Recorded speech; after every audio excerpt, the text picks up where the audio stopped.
Hi everyone, I'm Alice. We're here at 462 Halsey Community Farm. We are closed this year due to the pandemic, but we miss you guys. We're really proud of everything that we're growing, so we wanted to give everyone a quick tour of what's happening inside. So come on in.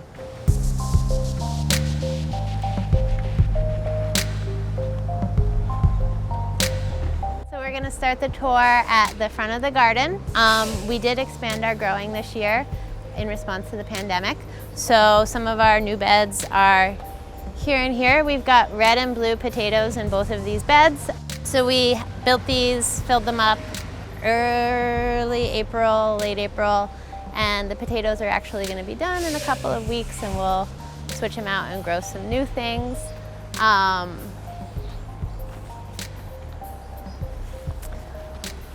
In these two beds, we've got bush beans and sweet potatoes. So the sweet potatoes are climbing up the fence.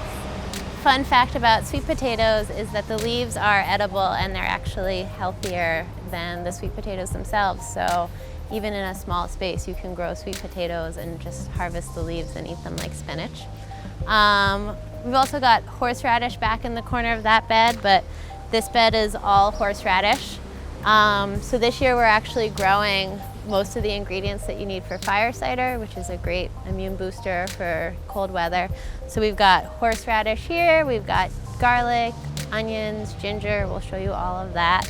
But we're pretty excited about that. And then we've got, this is one of, I think, 6 zucchini plants that we have.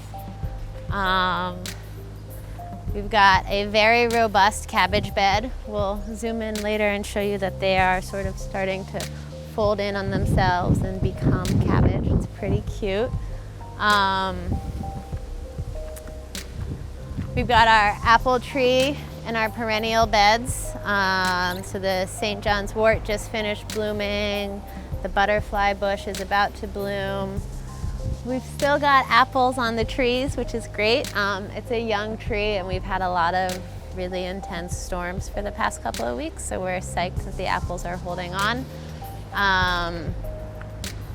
We've got collards and kale and some salad greens smattered into this bed.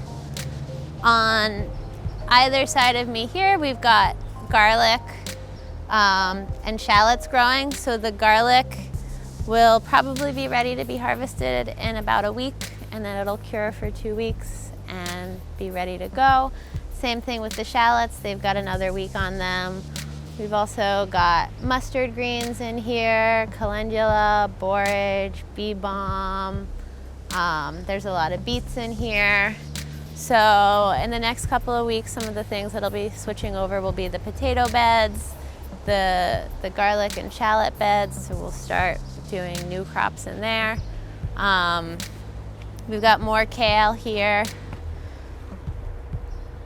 We have a lot of beautiful calendula blossoms, so we come through the space and we harvest these every day. We are getting around 30 a day now, so they're really great for skincare. They have anti-inflammatory properties. It's a great herb to grow in a small space because every time you pop a flower off, it makes a new one. So you can actually get a pretty good harvest out of a small space. So we have calendula all over. We've got broccoli in here, so you'll be able to see some of the broccoli's already been harvested. We can still eat the leaves. They taste a lot like collards. So we're gonna finish out the broccoli, probably do carrots and beets in their place. We've got cauliflower coming in for fall. This bed here is baby watermelon, sugar baby watermelon. So it's climbing up around here. It's taking over the whole bed. There's also a mix of nasturtium and cosmos in there. We have a bunch of tomatoes, peppers, and eggplants in the front. We have more zucchini, more broccoli mixed in with beets here. This is one of our cucumber beds. So we have 3 different spots that cucumbers are growing. They're all staggered, so we'll harvest these ones first, and then the next 2 beds will be subsequent. So we should have cucumbers pretty much most of the summer, starting hopefully this weekend. Ooh. I almost missed this guy. So this is our ginger bed. This is a new bed this year. It's a new crop. We've never grown ginger before, but you know, with everything going on with the pandemic, this seemed like a really helpful food/herb ally. And then there's squash in the back. So this is a climbing squash, so it'll just take over the whole fence here and be ready in the fall. This is another perennial bed, so we've got a lot of ferns in here. We had bleeding heart, we've got motherwort, motherwort escaping out of the beds. This is our berry bramble. So we've been able to harvest a pretty significant amount of raspberries so far this season. We will continue to do so, probably for the next couple of weeks. We have celery here. So we just did a pretty big harvest of the celery this weekend, but we will get a couple more harvests out of it. And then we have bush beans, so we're training them to climb up. And in here, we've got zucchini. And this is a very young goji berry. So eventually this goji berry will grow up and take up more of this bed. It'll climb up, leave no room for zucchini. In this bed, we've got borage. This is passion flower. So we had peas here in the spring, so this is one of the things that's already turned over. So we have passion flower now.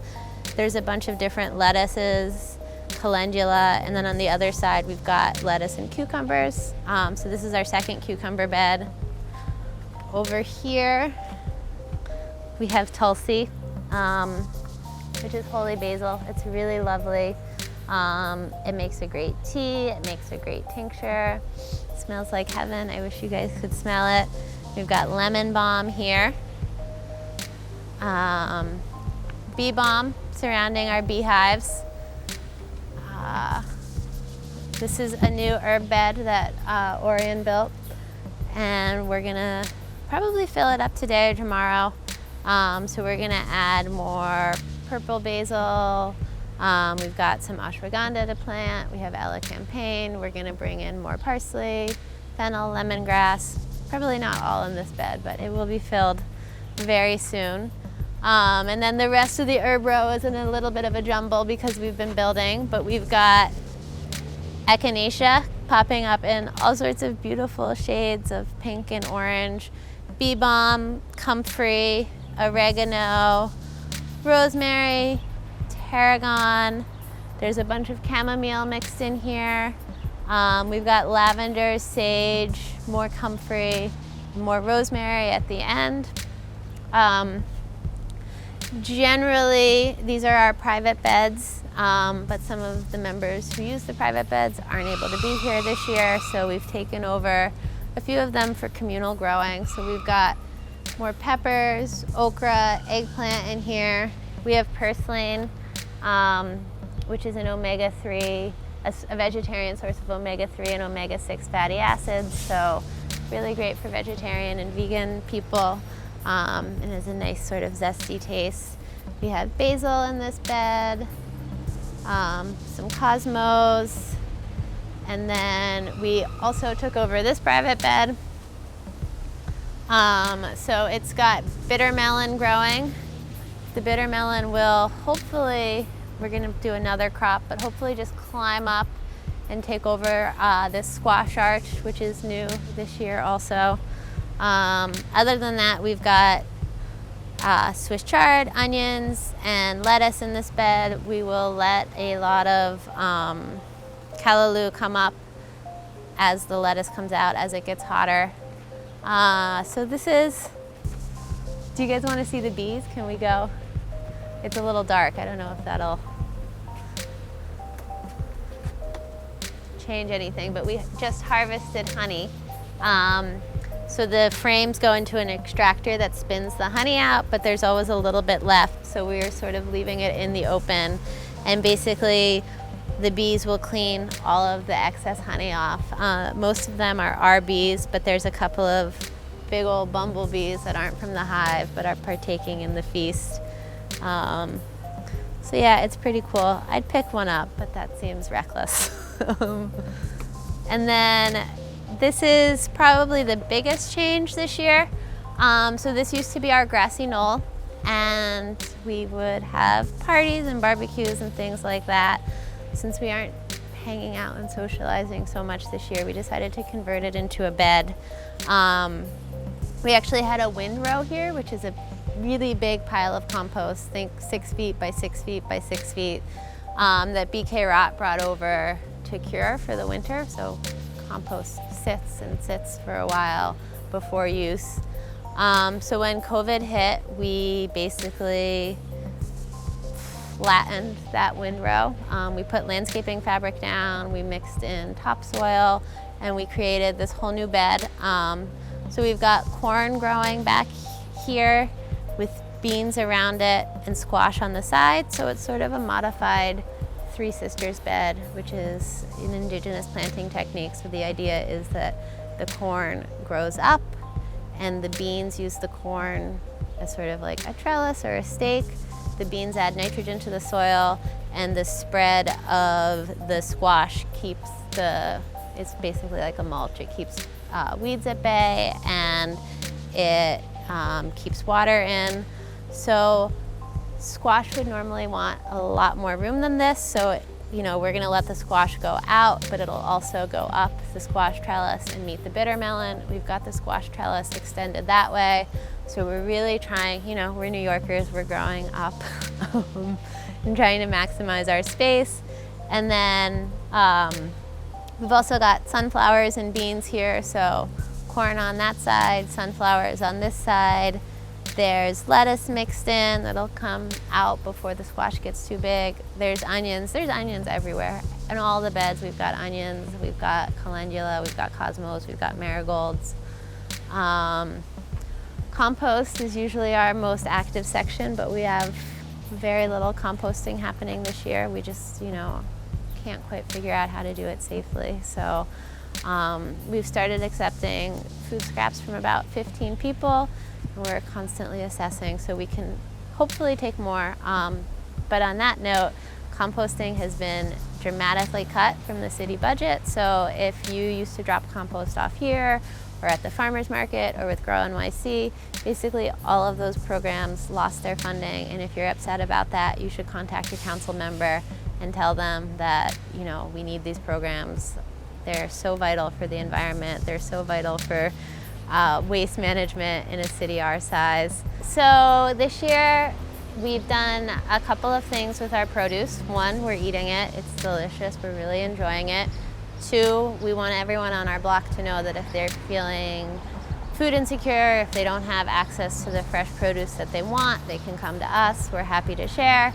And then we have a very small fresh food bag program set up like a CSA. So we have about 10 members. They come every week and get a selection of all of the things that we're harvesting. So far we've done greens, kale, raspberries, broccoli, zucchini. We've had lots of great things. And we also have a small paid subscription for food scrap drop-off. So all of the money that we're raising from our food bag and from the food scrap drop-off is going to the Golden Harvest Food Pantry on Tompkins Avenue. In partnership with Grow NYC, we've been placing a weekly wholesale produce order for them.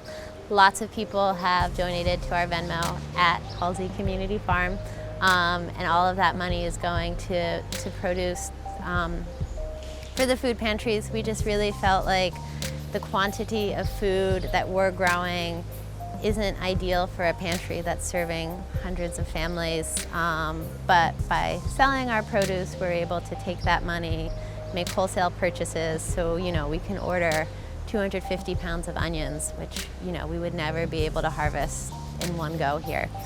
So we think that's been a really good solution, and we're really thankful for everyone who has supported that program. We're going to try to keep it going for as long as possible. We are not out of the woods yet, so if you'd like to donate, it's at Halsey Community Farm, and you can just put food pantry as the subject, and we'll get the money over to them. Yeah, we miss you guys. We miss having people in the space. We miss having kids in the space. We miss our food scrap drop-off and everything, but we are doing our best. We have a really dedicated crew who's been working really, really hard. I think this space looks better than it ever has, and that's definitely a testament to a bunch of people who aren't pictured here but are putting in a ton of man hours. Can you zoom over to that guy for 1 sec? He's been our master builder. He's here at like 6 a.m. every day. He's here, so I wanted to get him in the shot. Thank you, Orion, for stepping up and really, you know, being part of the crew that keeps this space growing as beautifully as it is. Yeah, so we miss you guys. We will, you know, update you if anything changes. We're basically following park department mandates about when it's safe to open. And so yeah, I hope you're all staying safe. I hope you're able to find a little bit of fresh air and green space somewhere else. And we'll see you in the future.